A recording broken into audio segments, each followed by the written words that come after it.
What are the pros and cons of truck leasing programs?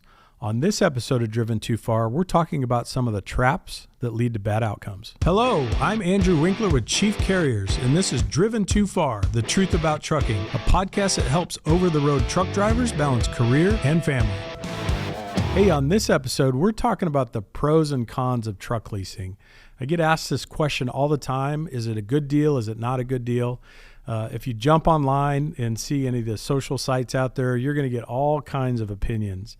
But the reality is, if you do it right, if you approach it right, and you're a serious business person, you can absolutely make more money with a lease program. I'm going to kick it off with, I'm going to talk to you about a real life driver. I'm going to change his name. I'm going to call him Bill for the sake of this story, but he's a current guy with us right now. And I'm going to tell you what, he's a hard runner. He does really well. He's got a great attitude. He's safe. He turns big miles. He does a lot of things really, really well to be successful as an owner-operator. One of the things that happens, or one of the traps that happens, is that, they start to live like a rock star or something like that, because you will see an influx of money coming in. And when you go from that company driver that you see after your paychecks and the taxes and all the benefits and stuff like that comes out, when you change over to an independent contractor where you're paid on a 1099, none of that stuff's taken out, plus you're making more money. You see some sizable checks. In some cases, that check can be twice as big as the company guy. So what they're not always thinking about, though, is that, hey, there's taxes that are going to come out later. There's other things that I need to be stuffing this money away for.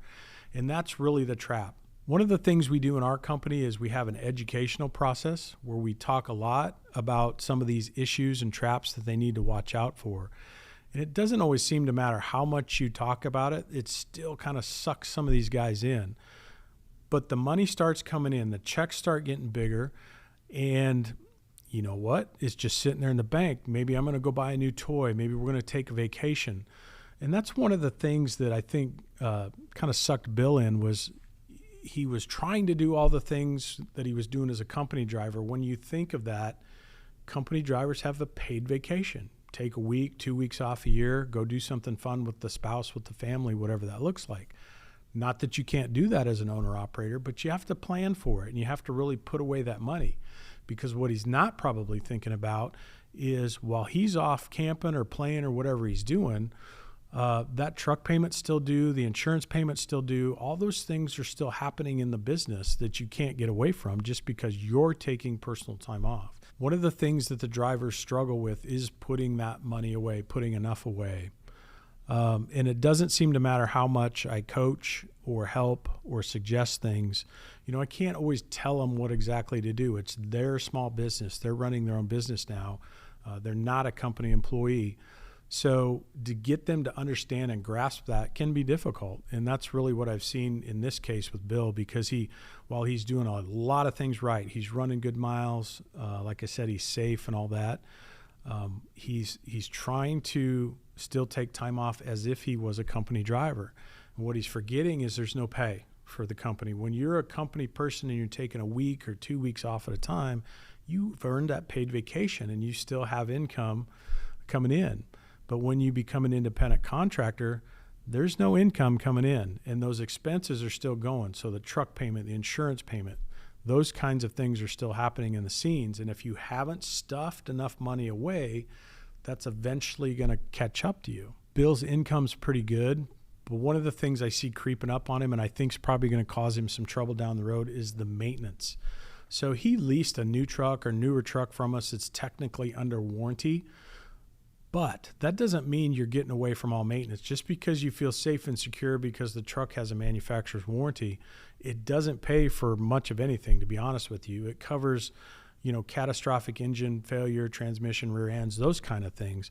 But routine maintenance and stuff is still money out of the owner-operator's pocket.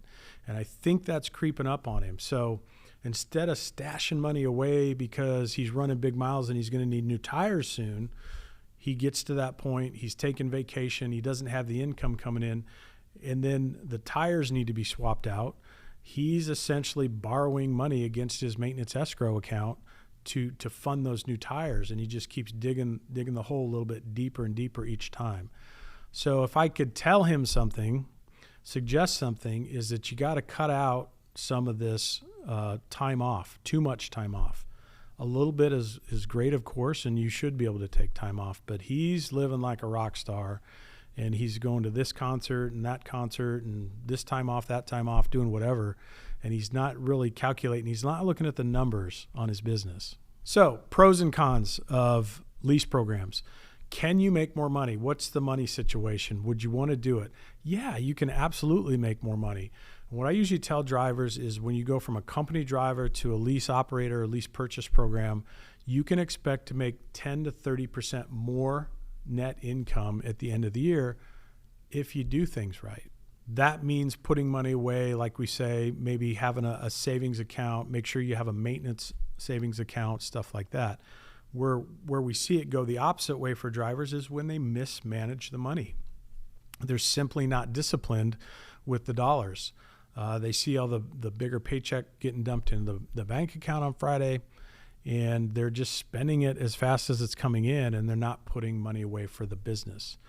We usually tell drivers that 60% of their gross income will go back towards running their business, and then about 40% will come to the driver.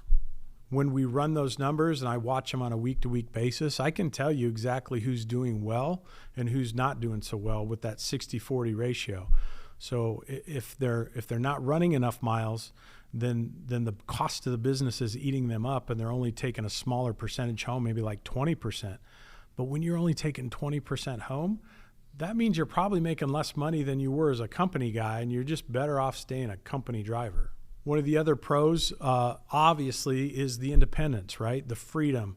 I want to own my own small business, and I want the ability to say when I do and don't want to work. I want that independence that it gives me as an independent contractor. That's one of the things we have to give those drivers when they make that switch is we can't tell them when they have to work or when they don't have to work, stuff like that. That's up to them. But again, if they're not dedicated to the process, that can eat them up pretty fast. And one of the things I see a lot with the ICs is they'll go home for scheduled time off. They've planned it off. And then all of a sudden they don't come out of the house, as when scheduled. It's like, oh, I got something popped up. I'll stay home an extra day or 2 days. Well, every day that truck sits, that's $1,000 in revenue that your business is not getting. Remember, those expenses are still happening. So it's really important that the independence doesn't go too far and drivers, taking too much time off.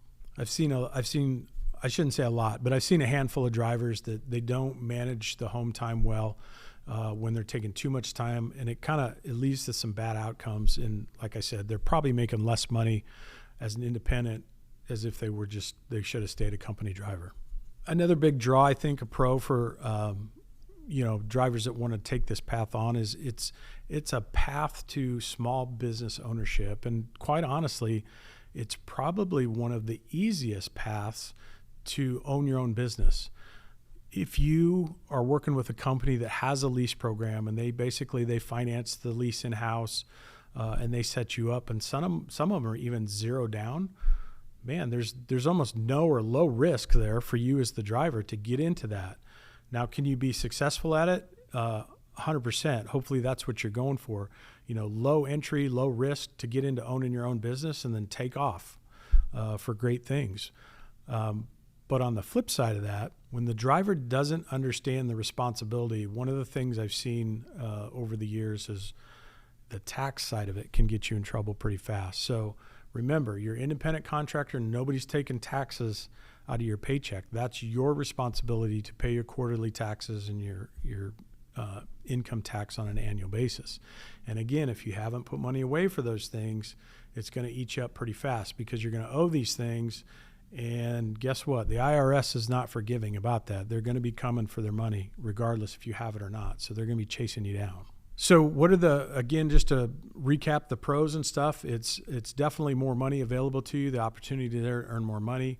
It's the independence for you as a driver to get away from the company politics and be your own boss. And then it's a pretty low entry point into owning your own business. On the flip side of that, with the cons, it's the discipline that drivers need to have with the money. You're going to see that more money. You definitely need to be able to control it and have good discipline over your spending.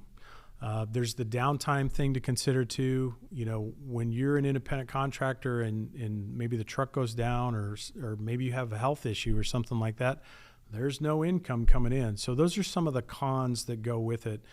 Can it be a winning scenario? 100% it can if you do it right. And we've seen a lot of successful drivers go from company driver to owner operator, lease operator, and even beyond that start their own small fleet with multiple trucks. So it's just a difference between the ones that are disciplined and the ones that are not, if they make it. So if you're looking for a strong leasing program where a carrier helps set their drivers up for success, check us out at chiefcarriers.com.